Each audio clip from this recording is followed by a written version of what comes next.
Good afternoon, everyone. Wow, what a great group. It's such an honor to be here, and I thank you for taking your time out of a busy day to join us. It's really a pleasure to be here in Tucson and on the campus of the University of Arizona. I am the new President and CEO of the University of Arizona Applied Research Corporation, which will soon be renamed. And as someone who has dedicated my entire life to our nation's security, serving at the University of Arizona in this Applied Research Corporation is such an honor. It truly is. It's a mission worth investing in. So a special thanks to President Garamella and Dr. Diaz de la Rubia for affording me this amazing opportunity. I also want to thank Austin Yamada. Where are you, Austin? He was the first CEO and president of our UARC. He has laid an outstanding foundation for all of us to build on. So good to see you, sir. Thanks for joining us.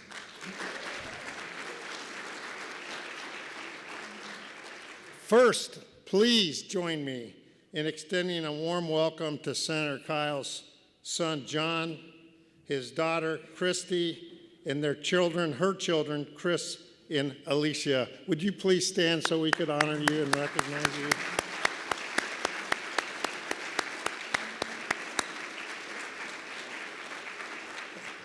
Okay, here's the hardest part. If I mispronounce anyone's name, kick me in the kneecap afterwards, okay?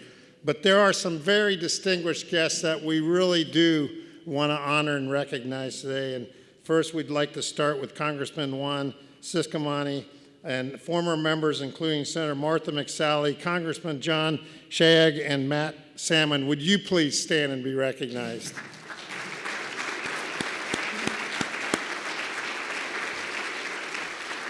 We're privileged to have members of the Arizona Board of Regents, Cecilia Mata, Greg Brewster, and former Regent Ron Shoopman. Ron, where are you, man?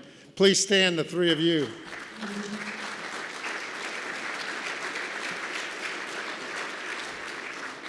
From our Arizona legislators, Representative Cesar Aguilar, Nancy Gutierrez, Chris Lopez, Stacy Travers, Betty Villegas, and Senators Tim Dunn and his wife Eileen, and Senator Priya Sundar Oshan, and former Arizona State Representative Phil Lovas and his wife Corinne. Would you all stand and be recognized? Thank you, thank you. And finally, we do have staff members with us today from the offices of Senators Mark Kelly and Ruben Gallego, as well as staff from the offices of Representatives Alida Grijalva and Representative Juan Ciscomani. With the staff members, you're the last ones we're going to ask to stand. Please rise. There you go. Whew. Now it's easy. Our objective today is twofold. First, and most importantly, we are here to honor the legacy of Senator Jon Kyl and his contributions to national security. As a statesman, as a principled leader who has great clarity and insight. As someone personally who has served in Arizona during multiple military assignments, I had the distinct privilege to see firsthand the enormous time, effort, and commitment Senator Kyl dedicated to the men and women and their families who wear our nation's cloth. Thank you again to the family for joining us.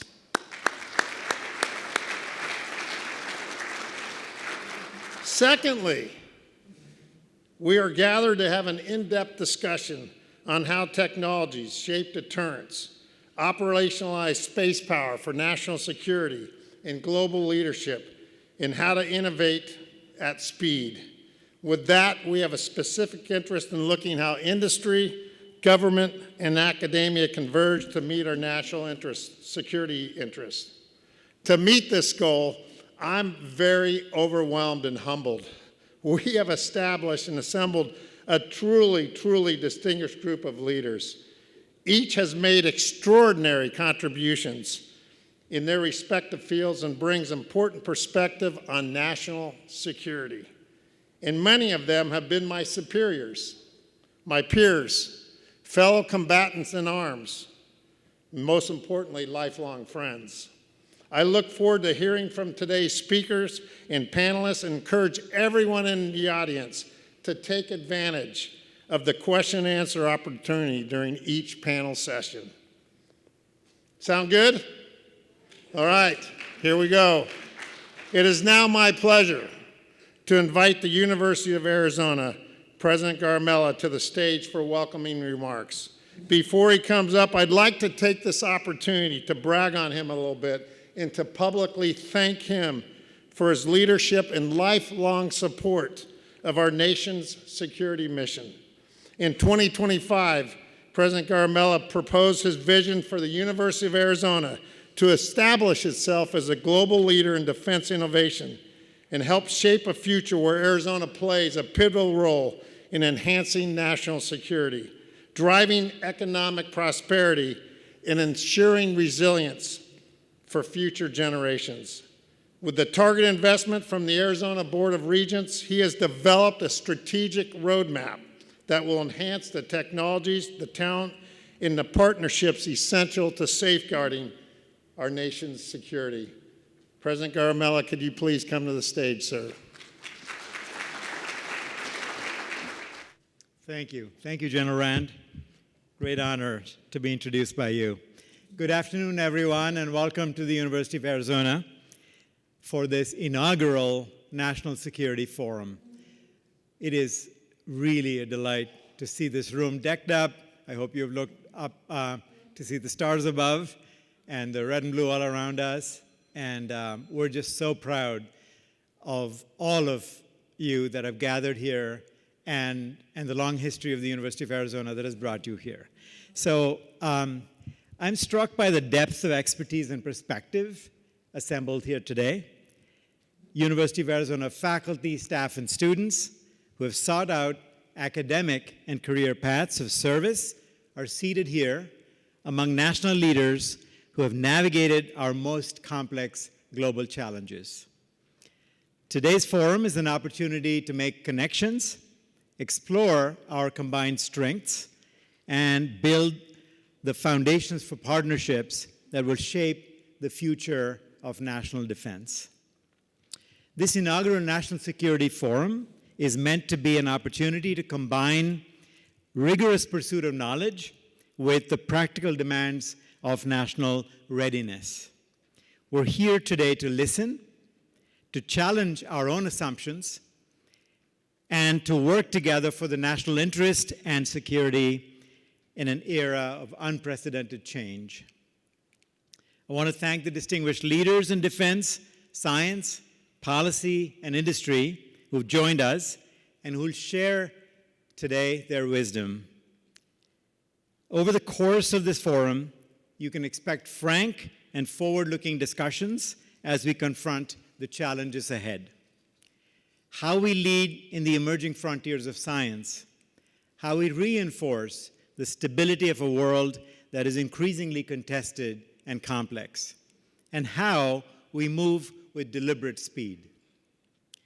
Our work is guided by a standard of leadership personified by former U.S. Senator Jon Kyl, and this forum honors his remarkable contributions to Arizona and the United States. In his career, Senator Kyl witnessed and drove significant shifts in global policy, and his work laid the foundations that shaped our modern national security landscape. We're proud that Senator Kyl is an alumnus of the University of Arizona. While he's unable to join us here today, he carried the Wildcat spirit into the highest levels of governance, demonstrated how a world-class education is a powerful tool for the preservation of democratic stability. The work we begin here today has his example to follow and his achievements to build upon. Thank you to the family that's here. This forum also marks a new chapter in the University of Arizona's commitment to national service. Our designation as Arizona's flagship land-grant university is a privilege and a responsibility. We're called upon to advance research that can solve the grand challenges of our time, and we have a mandate to prepare the next generation of students, policymakers, entrepreneurs, and innovators to lead areas of critical importance. In this work, we're proud to be one of only 4 institutions in the nation selected to pilot the Department of Defense's Defense Civilian Training Corps, a program that recognizes the fundamental interdisciplinarity of national security, requiring collaboration of civilians and uniformed service members. As we look to the sessions ahead, I invite you to think broadly about what it means to lead. This forum is a call to action. For us as researchers, educators, leaders, and citizens to engage in ways that advance the public interest and uphold the integrity of our democratic society. Jon Kyl's quiet, principled leadership earned the respect of colleagues across party lines as he worked tirelessly for a better future. The work of upholding the example he set belongs to all of us. As we honor Senator Kyl's achievements today, we're committing to build a future that reflects the principles he championed for decades. Thank you all for being here. I look forward to the critical conversations we will have today. Thank you.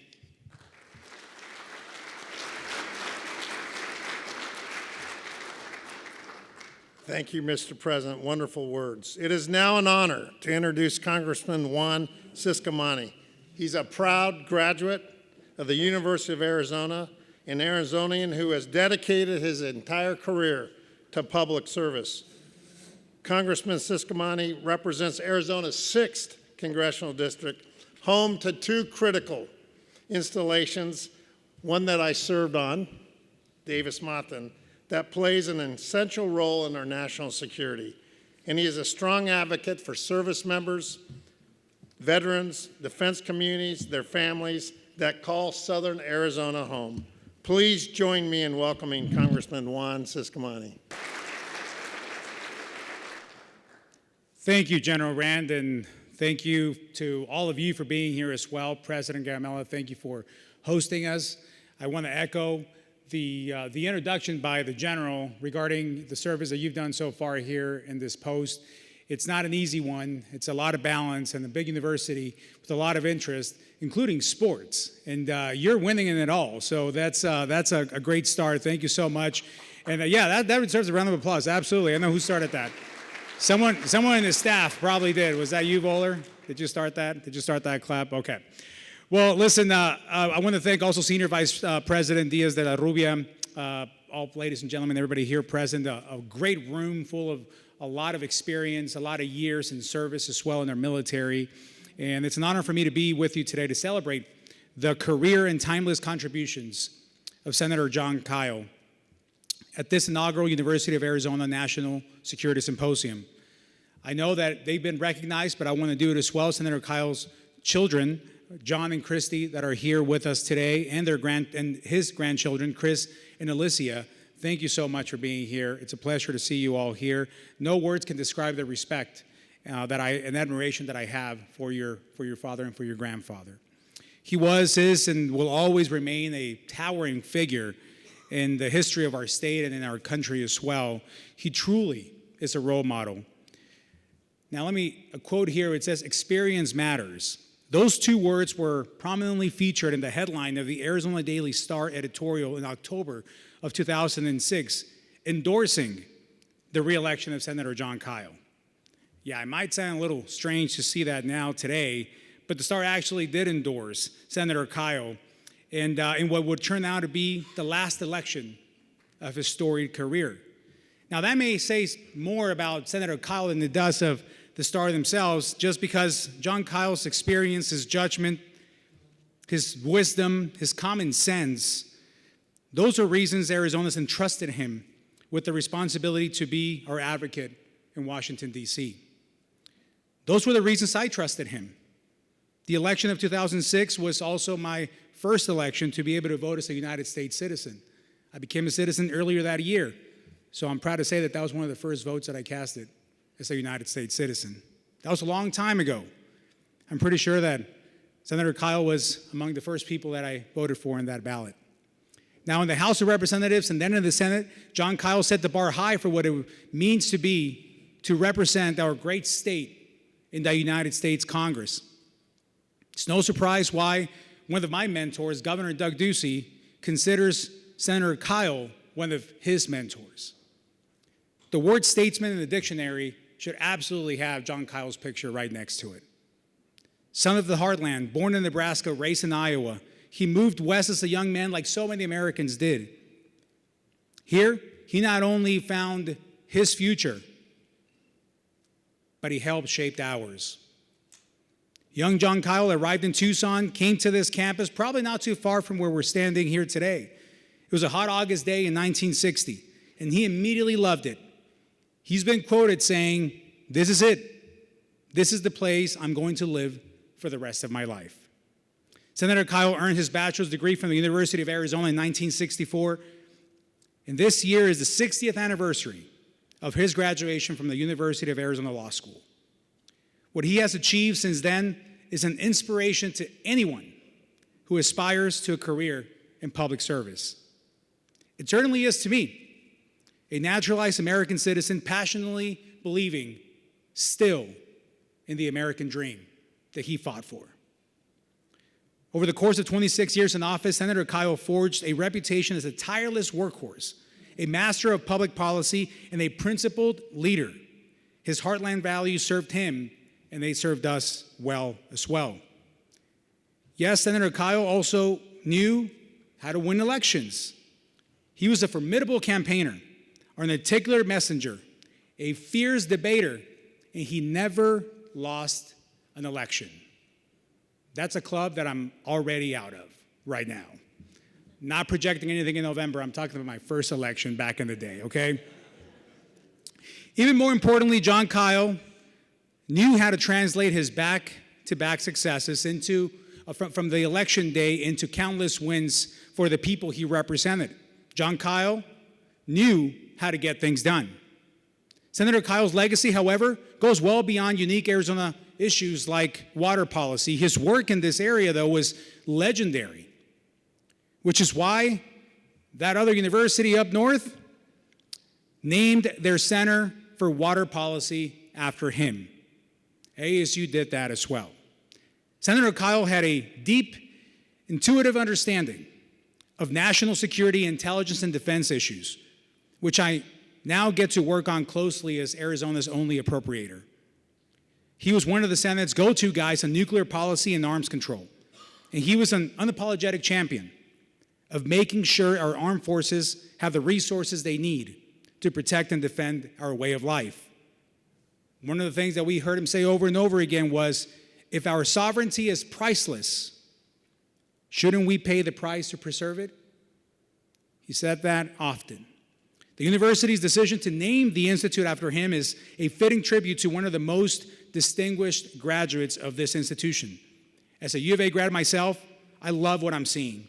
The university is stepping up at this moment when national security challenges are becoming more complex and more urgent than ever before. Arizona plays a key role in national security. Our state has long been a leader in defense and aerospace, intelligence, and cybersecurity. The Kyl Institute reinforces Arizona's growing role in America's national security ecosystem.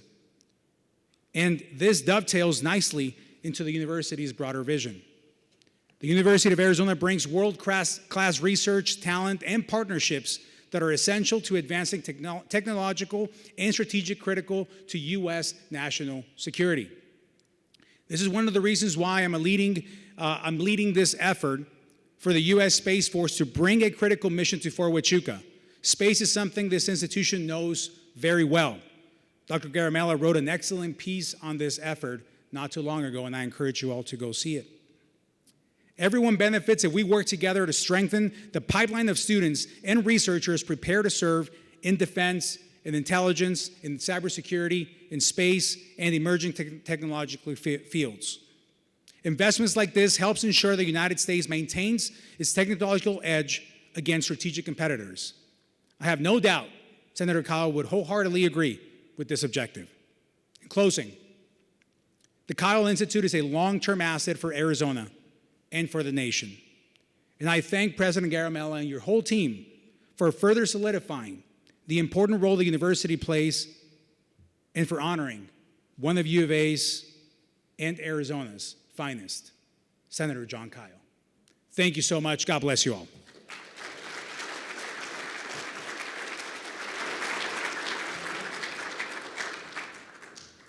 Congressman, thank you for your words, but also thank you for your service during some very difficult times in our country.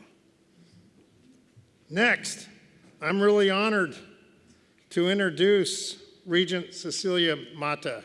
She was appointed in 2020 as a regent, and she now serves as the treasurer of the Arizona Board of Regents and is a former chair representing the board on key governance and research initiatives. Regent Mata has been a champion for strengthening the long-standing partnership between Arizona's public universities and defense agencies to advance both the state and national security priorities. Regent Mata and the Arizona Board of Regents' support has been foundational to the success of the university's national security initiative. Would you please welcome Regent Mata to the stage? Thank you, General Randa. First of all, on behalf of the Arizona Board of Regents, a body, our governance body for the 3 public universities in the state of Arizona, I want to welcome each of you to this inaugural National Security Forum. And thank you, President Garimella. Thank you, Congressman Ciscomani, for your remarks. And it is an honor for me to be here on a campus. I'm trying to make sure that whoever was before me, we can't, yeah. So this campus that continues to redefine what a land-grant university can contribute to our nation in the 21st century. As we gather to discuss issues that sit at the center of Arizona and America's security, I want to acknowledge the caliber of leadership in this room. Your service, experience, and operational understanding provide the backbone for the work ahead. I also want to especially recognize Senator Jon Kyl. Few individuals done more to shape modern U.S. national security policy. His leadership and foresight created much of the framework we continue to build on today. I also want to thank Representative Ciscomani for his steadfast support of Arizona's universities and his commitment to strengthening our national security enterprise. Arizona now ranks 8th in the nation in defense spending. That level of investment reflects trust in our ability to develop talent, strengthen supply chains, and contribute directly to the missions that keep our country safe. Our universities, led by the University of Arizona, are central to that work. Under President Suraj Garimella leadership, the University of Arizona became a national model for how higher education can drive security, innovation, operational readiness, and mission support. The credentials speak for themselves. The U of A is the only institution in Arizona and one of just 9 in the country to earn all 3 National Security Agency Centers of Academic Excellence: cyber defense, cyber research, and cyber operation. It is also the first university in the national selected to join U.S. Space Command Academic Engagement Enterprise. Please give a round of applause to this, announcement.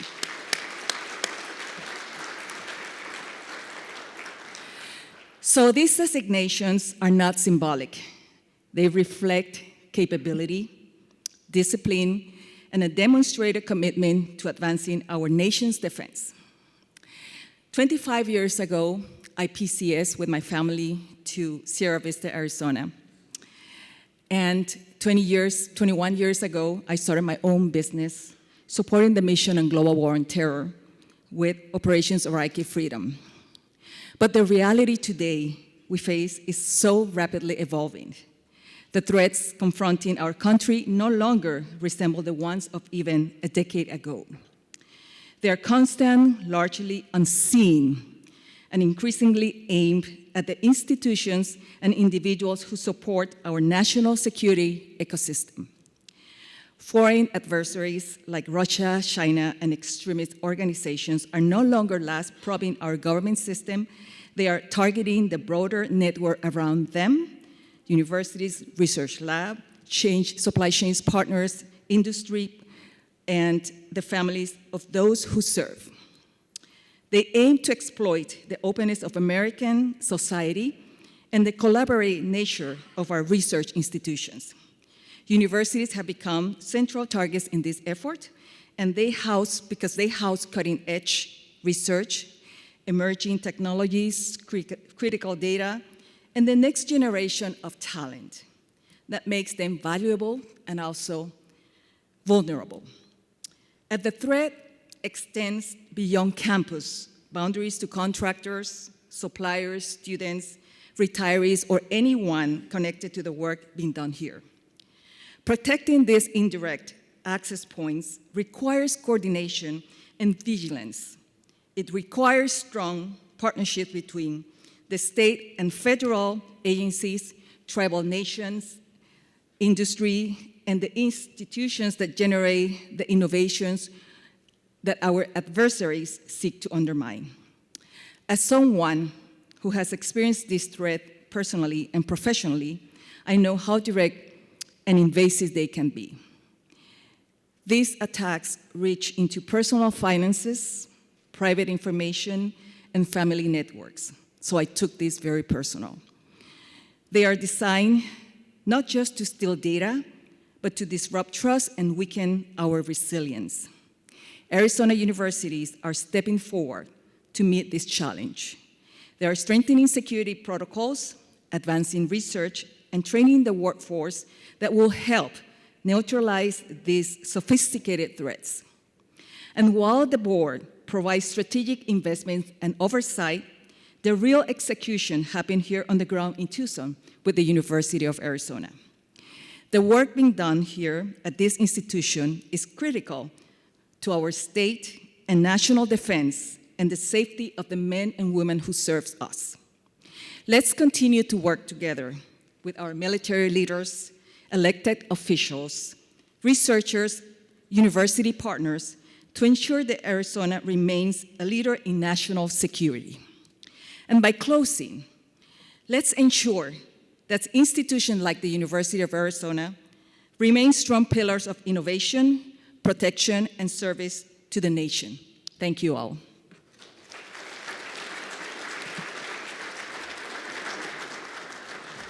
I'm going to ad-lib for 30 seconds. We're all here to honor Senator Kyl, but we're also here to help in any way we can those young men and women who do our nation's toughest work. So all folks in uniform, could you please rise? Those still serving today so we can recognize you.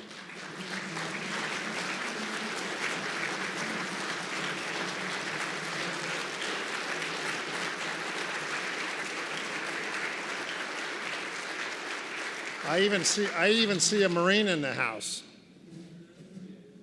All right. Thank you, Regent Mata. That was wonderful. I'd like now to ask President Garamella to come back to the podium. And as he's doing so, I'd ask that someone that I hold in very high regard, Dr. Tomas Diaz de la Rubia, the chairman of the board for the UARC and the University of Arizona, Senior Vice President for Research and Partnerships, join him. Tomas is a leader I've had the privilege of working with for a long time now, during some very pivotal moments in our national security and scientific innovation. From his time at Livermore Laboratory, Deloitte, and 3 major college universities to include Purdue, University of Oklahoma, and now the Wildcats here at University of Arizona, Dr. Diaz de la Rubia brings a rare combination of vision and execution. He doesn't just talk about convergence, he builds it. I've seen firsthand his deep dedication to the advancements of innovation that creates meaningful impact for the society. Again, thank you, President Garamella, Dr. Tomas Diaz de la Rubia. Now on to the main event. Thanks again, General Rand. Thank you, Congressman Ciscomani, for championing Southeastern Arizona's role in advancing national security research and capabilities. And thank you, Regent Mata, for hiring me, for one thing.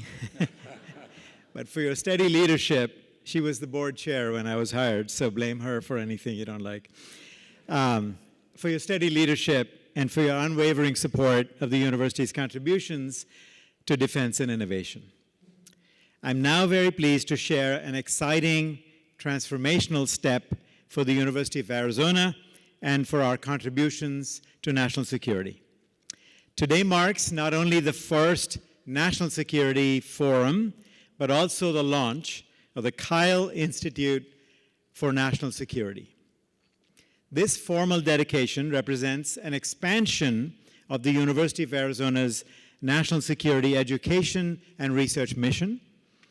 The Kyl Institute's precursor organization, the University of Arizona Applied Research Corporation, has contributed partnerships and achievements that will help enable the Kyl Institute advance our mission, strengthening the U of A's ability to move knowledge into systems that support our nation's security. Today, we honor Jon Kyl's legacy, and with the launch of this institute, we signal the path ahead.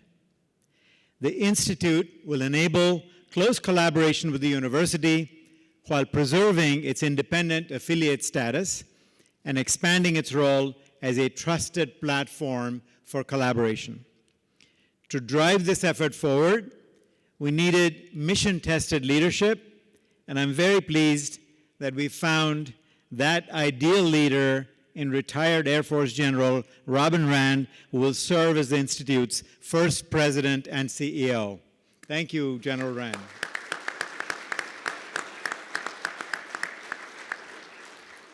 I challenge anyone to find us a better leader than him. General Rand understands, perhaps better than anyone, how to integrate complex technologies into high-stakes operations. He brings a lifelong commitment to service, and his appointment reflects our intent to operate with the highest level of credibility and integrity. This institute is also built into the very core of our research mission, which is led by Tomas Diaz de la Rubia, my friend and co-conspirator, and our Senior Vice President for Research and Partnerships, and also the board chair for the Kyl Institute.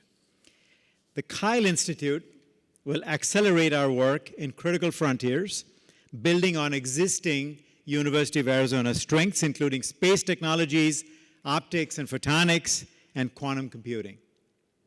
From hypersonics and space domain awareness to AI, directed energy, spectrum and information superiority, and cyber operations, the Institute will drive innovation for national security. Ultimately, the most important output of this institute will not be a piece of hardware or a line of code. It will be the people. Our students whose education, careers, and lives give meaning to our work. As we advance this institute, we do so with an understanding that the questions we face today will shape the responsibilities they shoulder tomorrow. This is where our land grant designation meets our national security mission. We're educating the next generation of civil servants, scientists and engineers, and policy leaders. We're equipping them to strengthen civic trust and to advance the public interest in an increasingly contested world. And when we talk about national security, we're talking about the strength of our nations today and the leaders our students will become tomorrow. With the Kyl Institute, we're matching the urgency of the moment with a storied research enterprise that is ready to deliver. We began discussions with Senator Kyl about naming the institute during the course of 2025. His work on foreign policy and strategic deterrence his mastery of legislative policy, and his expertise in coalition building set a high bar, and we're honored to recognize his service and leadership in this way. We're pleased to share a video tribute to Senator Kyl that also reflects the university's commitment to the state of Arizona and to the United States, that we will continue to innovate, educate, and lead with integrity. For decades, former Senator Jon Kyl shaped America's national security strategy, leaving a legacy defined by strength, foresight, and enduring impact. Jon Kyl, a proud Wildcat for life, receiving both his bachelor's degree and law degree from the University of Arizona, editor-in-chief of the Arizona Law Review, and a distinct voice in local law before answering the call to public service. First elected to the U.S. House of Representatives in 1986, establishing himself as a trusted leader and advocate for the people of Phoenix and northern Arizona. Won election to the U.S. Senate in 1994, rising to become the Senate Minority Whip, the second highest ranking Republican in the Senate. Returned to service in 2018 to fill the late Senator John McCain's seat, ensuring Arizona's continued leadership on the Armed Services Committee. Enacted critical legislation that protects security by regulating the resolution of commercial satellite imagery. Led the Senate debate against the ratification of the Comprehensive Test Ban Treaty, arguing effectively that it would compromise the reliability of the U.S. nuclear deterrent. Played the pivotal role during the New START treaty negotiations, securing an $85 billion commitment to modernize America's nuclear weapons complex, a move seen as critical to sustaining the U.S. nuclear triad. A key force in America's deterrence strategy, most recently serving as vice chair of the 2022-23 Strategic Posture Commission and helping shape the blueprint for today's nuclear and missile defense policy. Recognized by Time magazine as one of the 100 most influential people in the world for his persuasive power and mastery of foreign policy. Jon Kyl, a champion of peace through strength, a defender of Arizona, and a titan of American national security. And now, at the University of Arizona, we carry that legacy into the Kyl Institute for National Security. Today's threats evolve faster than government timelines can match. To maintain competitive advantage, the defense community needs partners who can compress the distance between concept and capability. The Kyl Institute for National Security at the University of Arizona is that partner, your forward-deployed research hub in the Southwest United States. Accelerating innovation from the lab bench directly to the battle space and delivering cost-effective solutions at mission speed. Leading detection, tracking, and characterization efforts through the nation's largest academic space domain awareness program. Reducing program risk in hypersonics and directed energy with on-site Mach 5 wind tunnels and rapid prototyping for high-energy laser systems. Securing the invisible battlefield through spectrum and information dominance. Advancing AI-driven electronic warfare and quantum-augmented navigation. Supporting high-stakes decision-making with international security policy expertise using scenario design to model future conflicts. Linking industry needs with trusted university capabilities. Beyond technology, we solve your workforce challenge, producing defense-ready graduates trained in secure environments to contribute on day one. Partner with us for solutions at mission speed.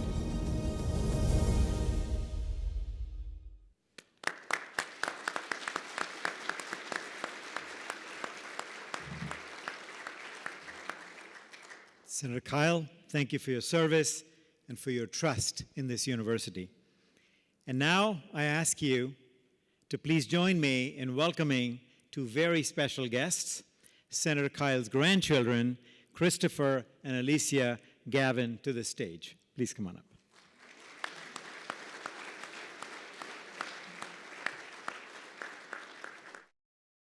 Thank you very much, President Garamella, and thank you so much, General Rand, and to all the folks here that are here to celebrate and honor our grandfather. It's a huge privilege, and I know, especially seeing so many faces that he knew and loved and recognized, that it would be such an honor for him to be here today. Our grandfather often said that the true measure of leadership and legacy is whether your grandchildren inherit a safer and freer world because you were willing to make hard decisions. So it's befitting, standing here today as his grandchildren, to represent him and the Kyl family. We live in a world shaped by the indelible leadership of our grandfather, and we know this world is better because of the work he has done in the national security space. It's not a stretch to say that our grandfather inspired many of the paths we took. Christopher and I both have found ourselves in the national security sector, policy and government on his side, technology, workforce development, and education on mine. But with the same conviction our grandfather held and inspired in so many, strategy matters, but people matter more. The men and women that stood up earlier when General Rand requested you from our armed services. It's deeply fitting that this institute lives here in Tucson at the University of Arizona. This is where our grandfather's life in Arizona began, where he met the love of his life, our grandmother Carol, where our wonderful state became home, and where his lasting sense of duty took shape. His time at the University of Arizona not only set the foundation of his future career, it anchored his commitment to Arizona and the responsibilities that came with serving this beautiful state. As Margaret Thatcher said, the first duty of any government is to safeguard its people against external aggression, to guarantee the survival of our way of life. Embodying this ethos is not a talking point for our grandfather. It is central to how he understood leadership. He believes the United States has an obligation to protect its people, its interests, stand with its allies, and approach a rapidly changing global leadership with seriousness and resolve.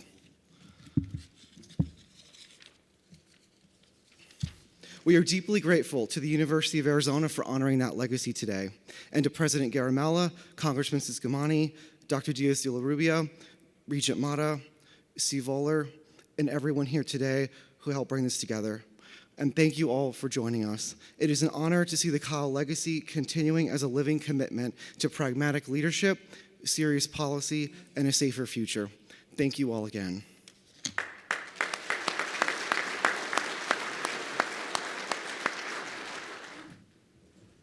Well, wow, what an event so far. I'm emotional. How can you not be? Thank you, President Garimella and Christopher and Alicia and the entire Kyl family for being here with us today. What an honor to be up in the stage here honoring Senator Kyl. As the chairman of the board of the Kyl Institute for National Security and senior vice president for research and partnerships here at the university, it really, truly is a profound honor for me and all of us here to dedicate the Institute to Senator Kyl. I actually had the privilege, briefly, but really, truly an honor and a privilege of meeting the Senator a few times while I served as Deputy Director for Science and Technology at the Lawrence Livermore National Laboratory, so as part of our nuclear security enterprise. He was always a big advocate and a big supporter of the nuclear enterprise. As you saw in the video, he protected and supported the requirements that are needed to maintain a strong nuclear deterrent throughout his entire career. And I then had the privilege again, years later, of meeting him with Steve Voller up in Scottsdale. Spent about 2 hours talking about the Strategic Posture Commission report that he had just co-chaired, that he was so proud of, where he laid out with his colleagues across both sides of the aisle at the request of Congress, what the future strategic posture of the United States needed to be when it came to the nuclear deterrent and missile defense, as you saw in the video. Really was a pleasure to have those few moments that I had with him. And so it is great to honor him in this capacity here. And to introduce and to further honor Senator Kyl, it is my pleasure to introduce to you the Honorable Doug Feith. Doug, where are you? There he is. Undersecretary of Defense for Policy from 2001 to 2005. Mr. Feith played a central role in shaping U.S. strategy for the war on terrorism and contributed to policy decisions that defined the nation's posture in Afghanistan and Iraq. He led efforts to develop new strategic partnerships with countries like India and Pakistan, advised on NATO enlargement and reform, and helped frame U.S. defense policy throughout many, many years. He served on the National Security Council and as Deputy Assistant Secretary for Defense for negotiations policy. For his service, he was twice awarded the Department of Defense's highest civilian honor, the Distinguished Public Service Medal. Undersecretary Feith advised and collaborated with Senator Kyl on national security and defense policy for many, many years. Together, they brought intellectual rigor and principled leadership to some of the nation's most complex strategic challenges facing the country and the world. They co-authored many influential articles addressing national security and constitutional issues, and were both associated with the Hudson Institute. Undersecretary Feith continues to work at the Hudson Institute today, where his work is on a range of foreign and defense policy issues, including terrorism, arms control, alliance relationships, national security policy making, and the relationship between policy and intelligence. Please join me in welcoming Undersecretary Doug Feith. Thank you.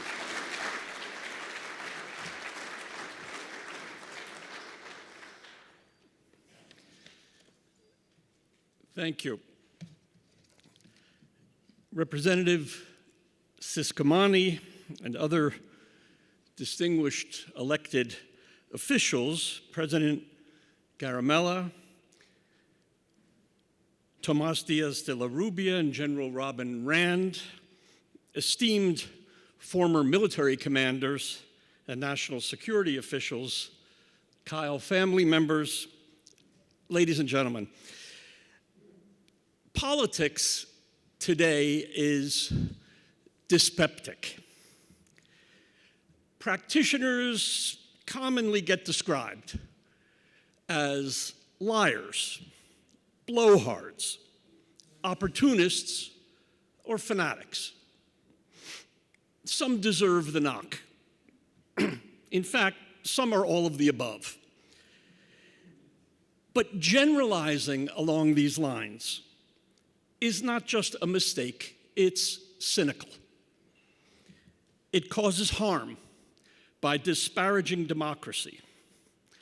It undermines faith in American institutions that should not only be preserved, but revered. The country benefits by focusing attention on admirable examples of successful political leaders. That's why the University of Arizona should be commended for naming its new Institute for National Security after Senator Kyl. He has been influential.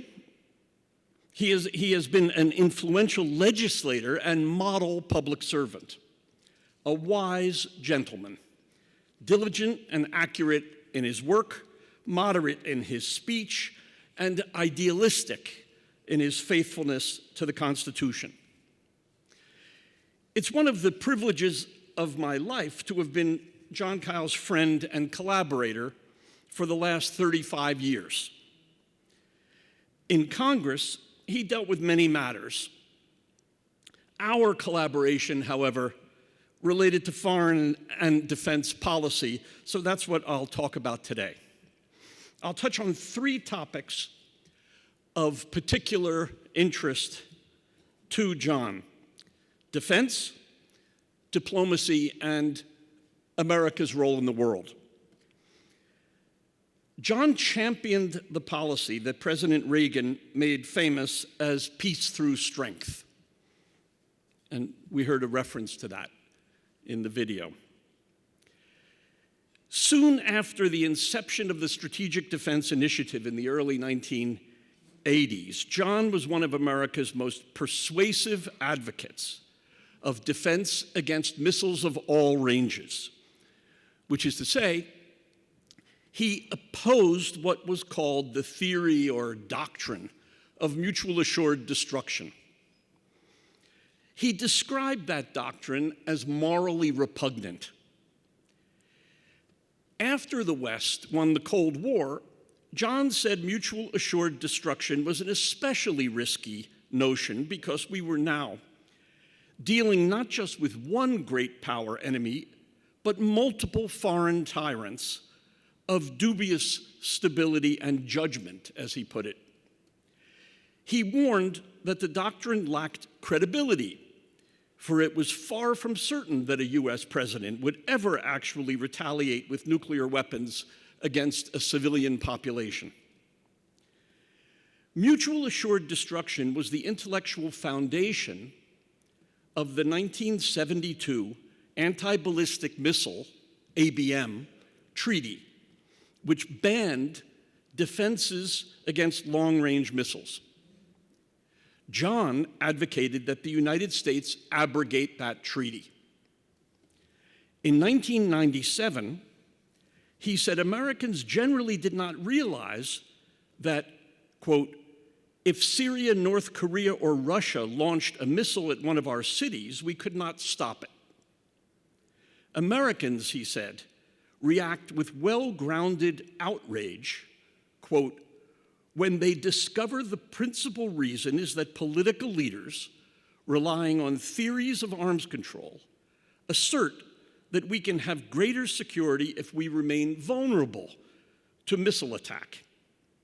Is there any weapon other than missiles to which we believe we are better off being vulnerable? He asked, and added, no one suggests that we would be more secure by renouncing defenses against strategic bombers or warships. It makes no more sense to conclude that we should remain without a defense against missiles. John was instrumental in making the case that motivated President George W. Bush to withdraw from the ABM treaty in 2002. That withdrawal cleared the way for the recent announcement by President Trump that the United States will build a Golden Dome national missile defense based on Israel's brilliantly successful Iron Dome program. The Golden Dome will provide security against the military capabilities and ambitions of Russia, China, Iran, North Korea, the Houthis in Yemen, and others.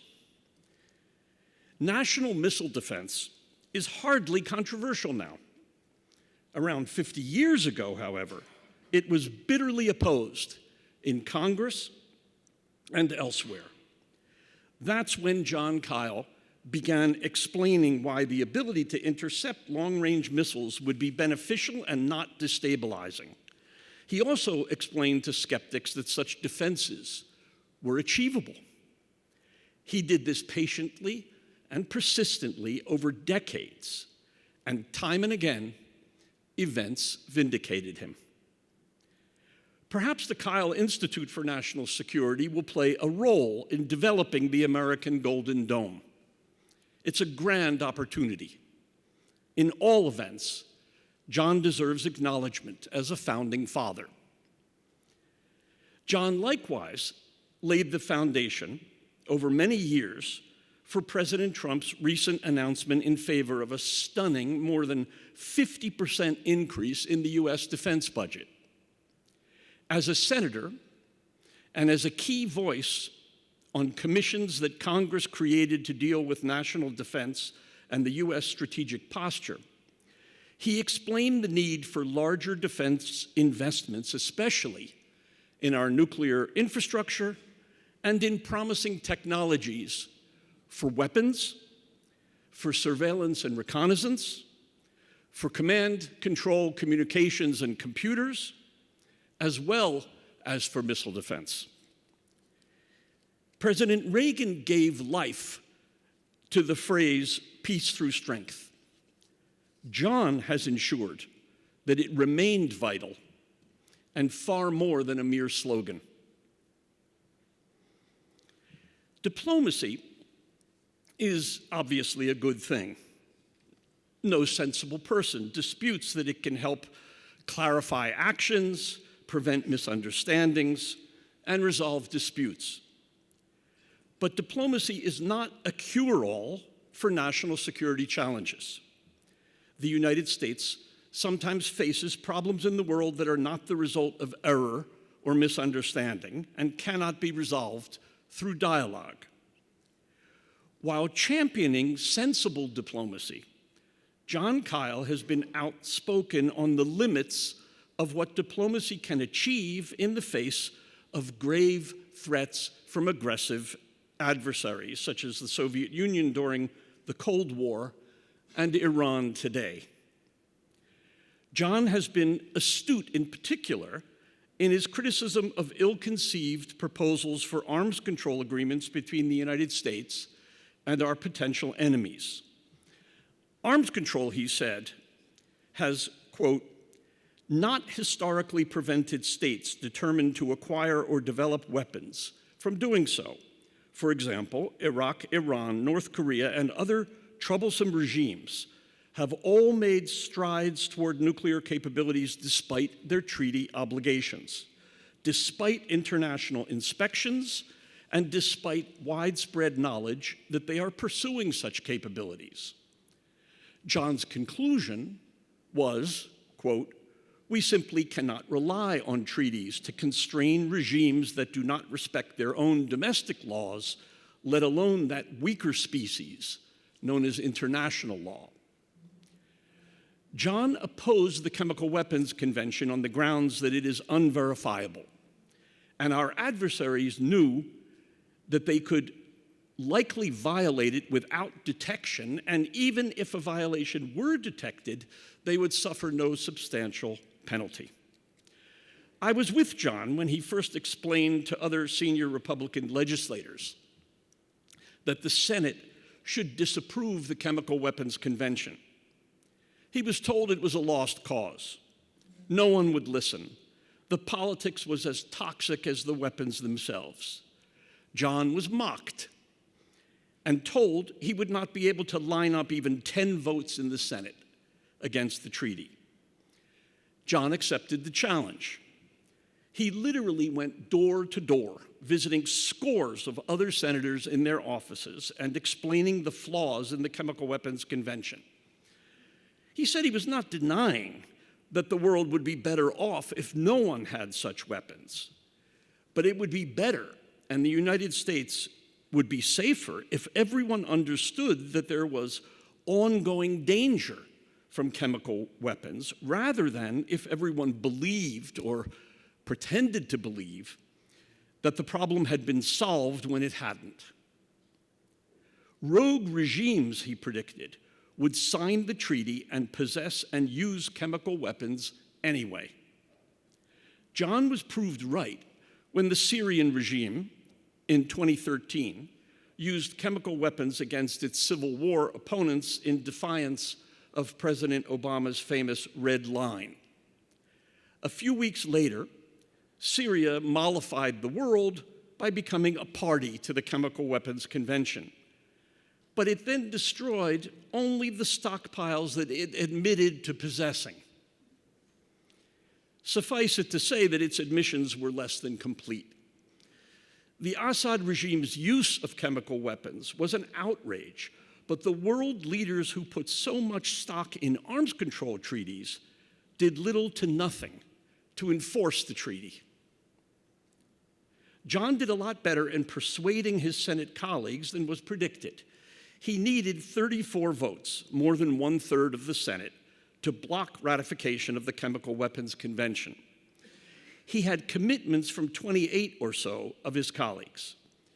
If the rest of the Republican leadership had then joined him, he could easily have prevailed, but the leadership cut a deal with the administration on another matter and agreed to let the treaty enter into force.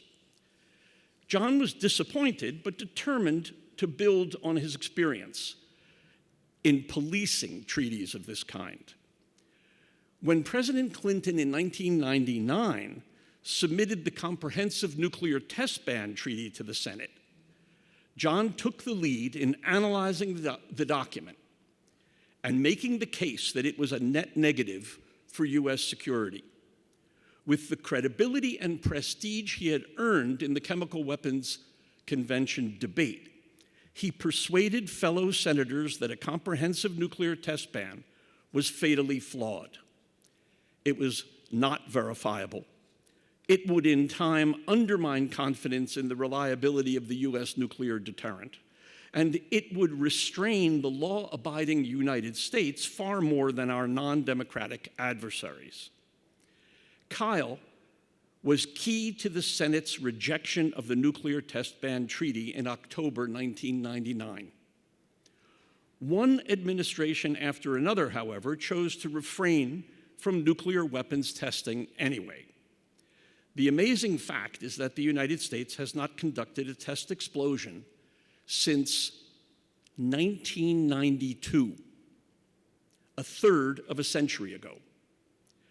To assure ourselves that our arsenal can perform, we've relied on computer simulations rather than actual tests. This is a controversial matter, and some experts believe we should resume testing.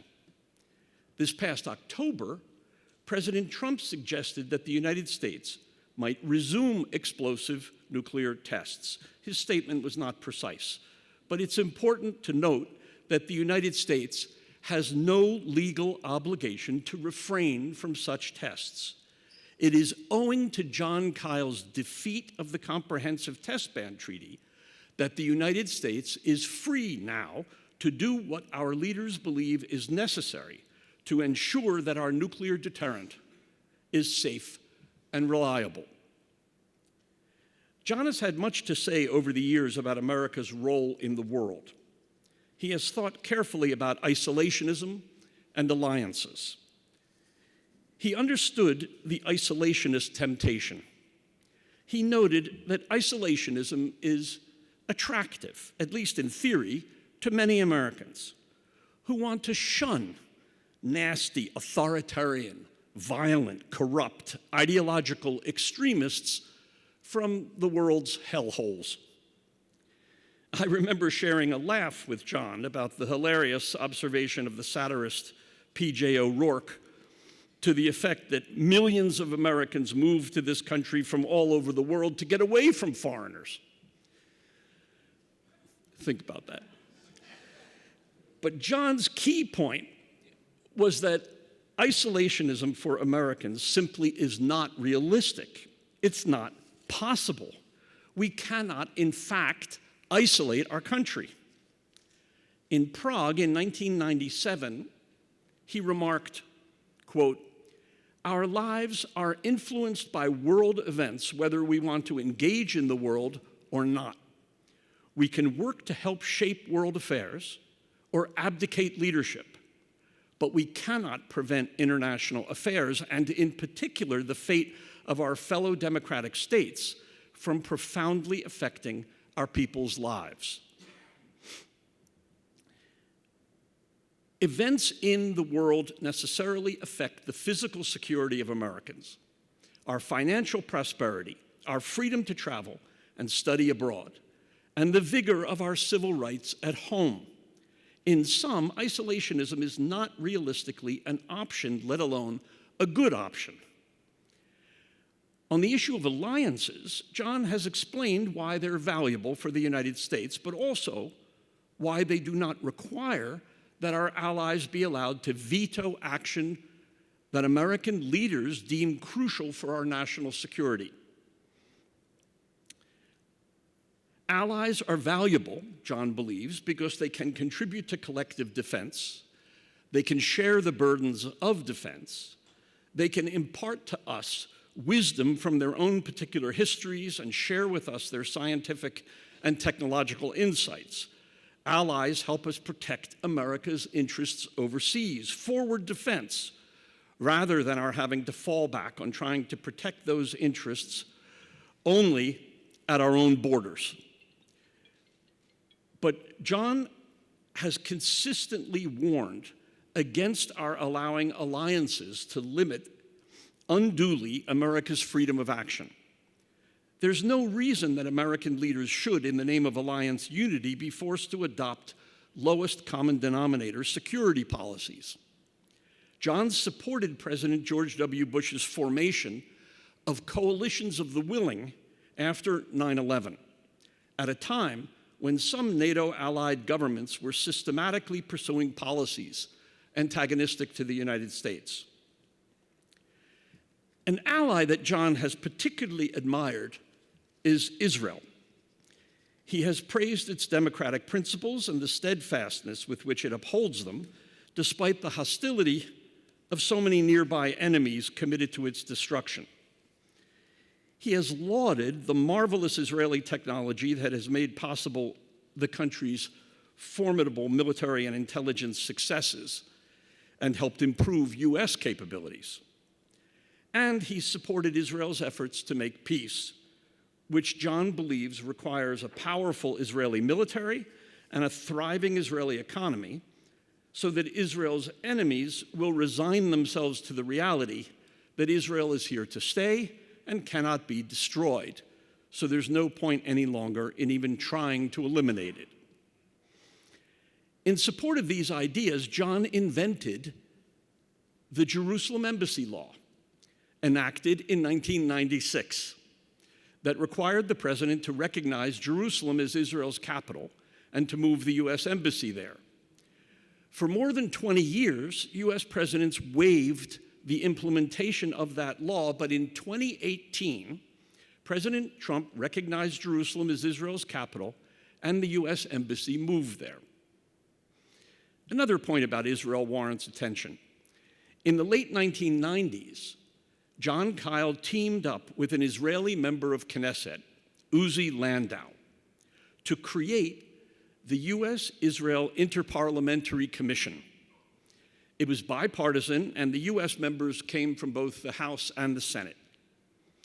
When the Israeli parliamentarians visited the United States, Jon arranged for them to visit Norfolk and receive a briefing on missile defense on board a U.S. Aegis cruiser. At the time, Israel had only one missile defense program, the Arrow, and was reluctant to even consider other programs. Jon ensured that the main theme of the talks with the Israelis was that multi-layered defense was required for a serious missile defense capability. Uzi Landau went on to become the chairman of the board of Rafael, the Israeli defense company that went on to invent the Iron Dome system. I like to think that Jon had something to do with nudging Israel in the right direction on this supremely important matter. Now, one could go on and on about how Jon Kyl helped strengthen the freedoms of Americans and U.S. security in the world, but I'm guided by the words of a wise person who once said, "I never heard a bad short speech." It's a sweet sorrow to participate in this tribute to a man who is still alive and who so fully deserves the tribute, but who is prevented by illness from being here with us. God bless Jon Kyl. God bless the University of Arizona for paying him this superb honor. And God bless America.